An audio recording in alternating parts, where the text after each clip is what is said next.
Hey guys, what's up? It's Billy, your WildReefKeeper here, and I've got my 600-gallon tank behind me. Well, the display is 500, and the sump is 100 gallons itself. So I have a 600-gallon system, and today I'm going to talk about what to do with metal in the water. In my case, I have aluminum in the water, and I'm going to take you through that process real quick. So to test for aluminum or metals in your water, you're going to need an ICP test. My go-to, I live in Florida, and Reef Labs is actually in Tampa, which I'm right outside of Tampa. So I can send that in and get a result within a week. The other test I like to use is APIs. The test takes longer. It has to be sent to Germany to be processed at their lab there. With their test, they give you the option to add your RO water. So you send 3 vials from your tank, 1 vial from your RO, and they test your RO when they test your tank water. So very important to figure out where the metal's coming from. So I know the RO was pure. The RO water was good. So I'm looking at my tank, and I had put a bunch of bio blocks in the sump, using them as a stand for my reef mats.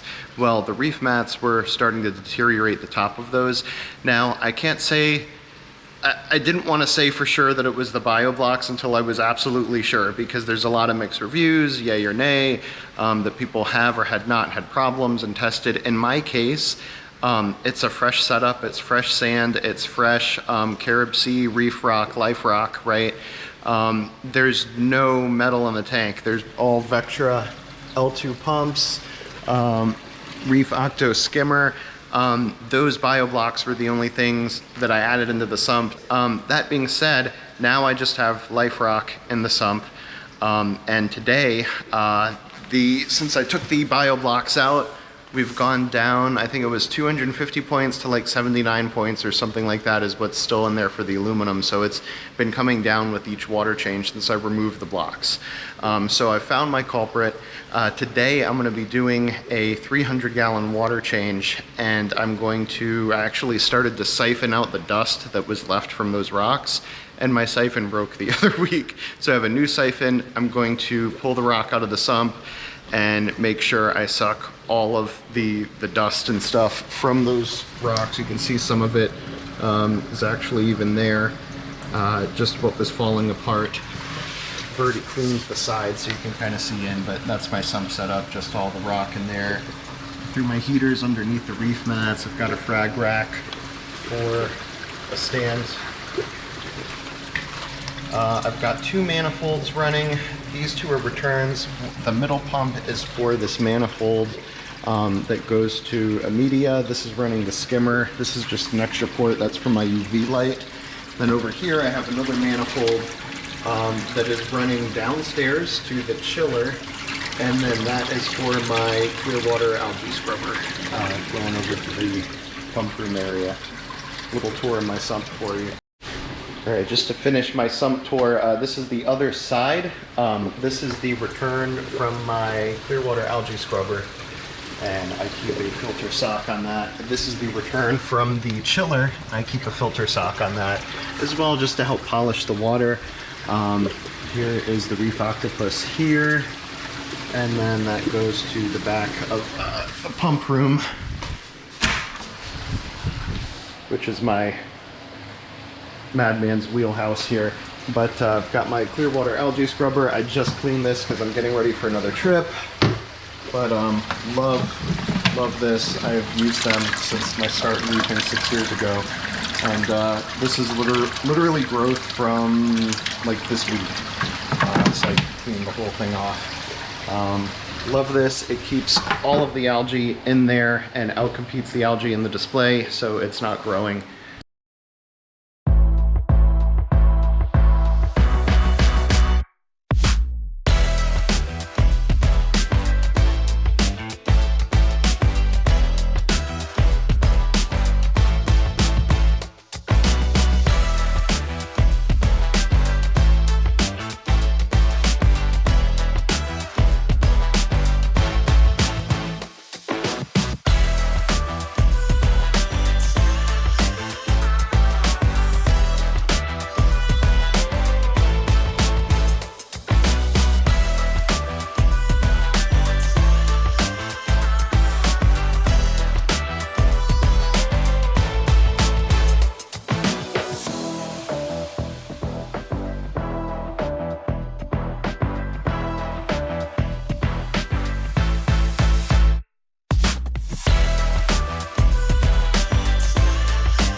Okay, so that was a really long day. I think I've got all of the aluminum out.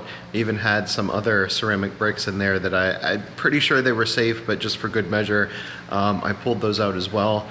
So let me show you 300-gallon water change today to remove aluminum from old bio bricks that were in the sump. Not old, but falling apart bio bricks.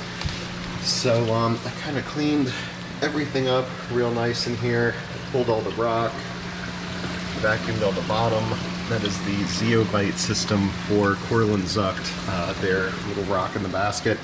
While I was at it, I went ahead and cleaned all of the pumps and the recirculator pump for the skimmer here.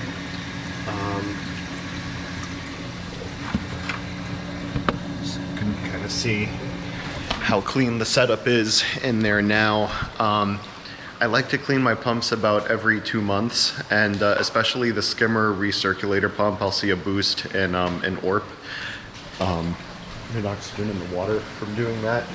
So I like to do it pretty often.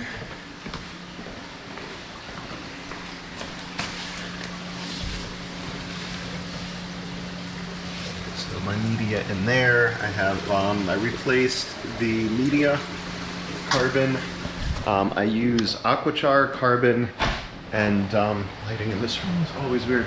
I use Aquachar carbon, and then these Active Pearls, Dr. Tim's Aquatics. So yeah, with disturbing all of the sump and moving all the rock, whatnot, stirring all that up, I'm always concerned with bacteria. So I've chosen to use Coral and Zucht's CyanoClean and Zeobac. With disturbing the sump, I'm gonna have a little bit of trouble with the cyano coming back and whatnot, disturbing bacteria strains. I've also just dosed this tank with Cipro, 500 milligrams per 100 gallons, because during my aquageddon and metals in the water, I had a bout with brown jelly disease. So with brown jelly disease, you need to dose with Cipro, and there's 2 bacteria strains, Vibrio and I think Acrobacter, that end up a couple months after you have brown jelly in the system.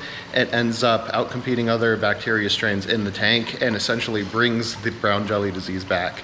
So I was seeing some bacteria on some of the polyps, and dosed with Cipro for 10 days. I did that 500 milligrams per 100 gallons every second day for 10 days, and or every other day for 10 days. And then did a large water change. I got my ICP back. I still had aluminum. I went ahead and did a 300-gallon water change today and sucked all of the ceramic dust off the bottom of my sump. So now we should be good. I'm actually getting ready to leave town and leave the tank.